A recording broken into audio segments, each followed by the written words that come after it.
السلام عليكم ورحمة الله وبركاته. معاكم شباب. الموضوع المرة دي مختلف. معاكم المرة دي الصانع مش المودي المرة دي، وباختصار هشرح لكم الموضوع. أولا أعتقد انتوا عارفين يعني أنا ساحب 6 شهور، ممكن حتى توصل ل7، فأنا آسف جدا، مش عارف أقول ايه الصراحة. وثانيا فبالنسبة ان انا مش المرة دي بقى مش زي كل فيديو، لان المرة دي بقى لو انتوا فاكرين اول 4 فيديوهات فعلا كنت بسجلها عشان ما بستعمل شخصية مودي، وانتوا عارفين يعني اسمي انا مدثر، لكن انا بسموني في الصانع لان انا صانع القناة دي من اولها لاخرها، وانا اللي دايما بسجل وراء كل الشخصيات. يعني كل الشخصيات في القناة عبارة عن انا يعني، واعتقد ان في ناس عارفة كده. ما علينا. وتاني حاجة ان موضوع الفيديو ده هيكون مختلف عن اي فيديو، وما تخافوش مش هعتذر بسبب الخلفية السوداء اللي حاططها دي، بل هنتكلم عن موضوع معين. لو انتوا واخدين بالكوا ففكرة قناتي باختصار ان انا استعمل شخصيات معينة من العاب زي فلاوي وسانز وبابايس اللي في قناة ونايت كمان. بالنسبة لشخصية مودي فأنا اللي صانعها من الأول، كمان عامل ليها قصة هشرحها لما أوصل عدد معين مشتركين. أما قصة صناعته ذات نفسها فدي لي يوم تاني. ما علينا، دلوقتي نخش في موضوع الفيديو. اعتقد يعني انتوا عارفين ان محتوى قناتي عبارة عن ان انا استعمل شخصيات معينة واسجل فيها فيديوهات والعب العاب معينة واعمل بيهم حاجة عموما.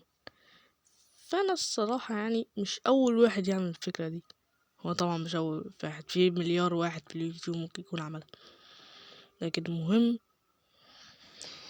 ففي شخصيات قبلي، قصدي في ناس قبلي استعملوا شخصية يعني واحدة تمثل قناتهم، بس بقى واحد منهم سحب شهور او سنة، تاني اعتزل، والتاني اختفى من على وش الارض حرفيا. فالنهاردة هنتكلم عن التلات يوتيوبرز دول واحد واحد. يلا على بركة الله، متنسوش اللايك والسبسكرايب، احنا خلاص تمانين مشترك، قربنا خلاص. ويلا صلى على سيدنا محمد عليه افضل الصلاة والسلام، ويلا بينا نبدأ. اوكي، اول واحد معانا اللي هو سانس جيمنج، او نسيت اسمه الصراحة، هيظهر لكم صورته على الشاشة. وهو بقى كان قناة حلوة الصراحة، أول قناة لحد شخص بس قدر تابعتها، وكانت عربية كمان، يعني هو كان شخص عربي مش أجنبي. وبالنسبة كل اليوتيوبرز اللي في الفيديو ده عربيين، ومنقدرش نقول عليهم يوتيوبرز، يعني صانعين محتوى يعني بالأصح، زيك مثلا لو انت عندك قناة، وزي أي واحد أنا أعرف.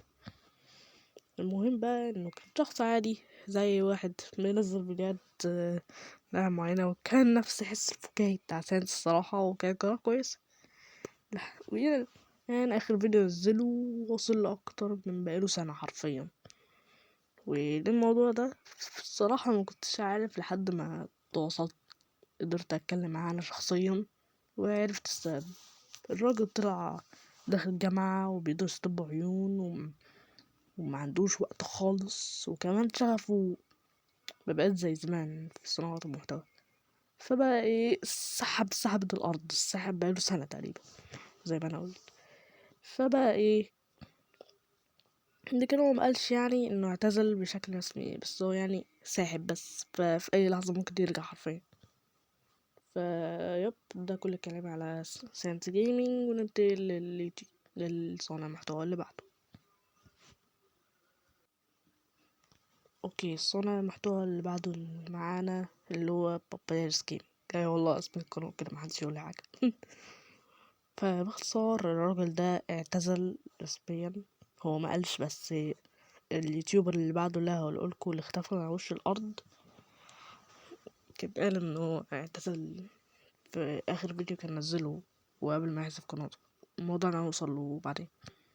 باختصار بابايرز جيمنج كان قناة كويسة الصراحة، والراجل ده بعش على شغل فيديوهاته، كمان هو بيسجل بكمبيوتر مش موبايل على عكس باقي الناس. كانت قناة كويسة، كان بيمثل الحس الدعابي بتاع بابايرز، الفيديوهات كانت بتضحك الصراحة وعجبتني أوي. أما بالنسبة بقى لباقي الناس، فالصراحة قناته كانت وصلت 400 مشترك، والراجل كان فعلا قرب الهدف، بس بسبب اعتزال مجهول ما حدش عارف اللي حصل. فيلا ننتهي على اليوتيوب على بعديه. اوكي، اخر يوتيوب معانا او صانع محتوى يعني بصراحة معرفش اقول يوتيوب ولا ايه، بس سلكولي يعني. الشخص التالت فلاوي كيف لا اوكي كده كتير حرفيا هم مسمين قناتهم كده على بالي. دايما هم لازم يحطوا اسماء الشخصيات بتاعتهم جنبيها جيمنج، معرفش فين الابتكار في كده الصراحة. وانا كنت غبي معاهم بسبب ان انا كنت بسبب قناتي فلاوي وبودي جيمنج. ما علينا. فبقى الراجل ده باختصار مش هقدر اوريكم ولا صورة ليه ولا حتى صورة لقناته، لانها حرفيا زي ما قلت لكم اختفى من عن وش الكوكب. حسابه الانستجرام اختفى، قناته ذات نفسها اختفت، كأنه حذف اليوتيوب كله مش قناته بس، حرفيا مالوش اي اثر ولا ليه اي صورة حرفيا. فعشان كده مش حاصل ليه اي صورة بسبب ان مفيش اساسا. الراجل حرفيا اختفى، مش لاقيينه خالص، دورت في كل حتة ولا لاقيه ولا بصمة. وبس خلصنا الفيديو. اوكي انا عارف الفيديو قصير، بس ده بس فيديو تعويضا عن السحبة الطويلة جدا ان انا سحبتها حرفيا. فانا اسف على سحبة ال7 شهور دي، واقولكوا السبب دلوقتي، بسبب ان لسه في وقت في الفيديو يوصل 8 دقايق بالمرة، بسبب اختصار المدرسة. المدرسة المدرسة الزفت دي هي السبب في كل حاجة حرفيا. يعني مش عارف اقولكوا ايه، بسبب المدرسة ساحب شهور. وللأسف ما قدرتش انزل ولا فيديو، لكن مبعتلوش انزل لكم الفيديو ده ومعاه شورت بالمرة، انا ساحب على شورتس خالص. ومتلاقوش خلاص فاضلي امتحانات نص سنة واخلص الدراسة مع فيها دي، وتبدأ اجازة نص السنة. يعني لسه قدامي الترم التاني اللي هياخد اطول بكتير، لكن عموما الاجازة تكون 3 اسابيع بحالهم. يب.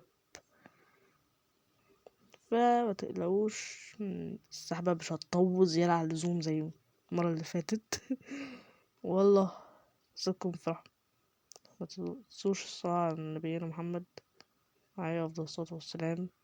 ويلا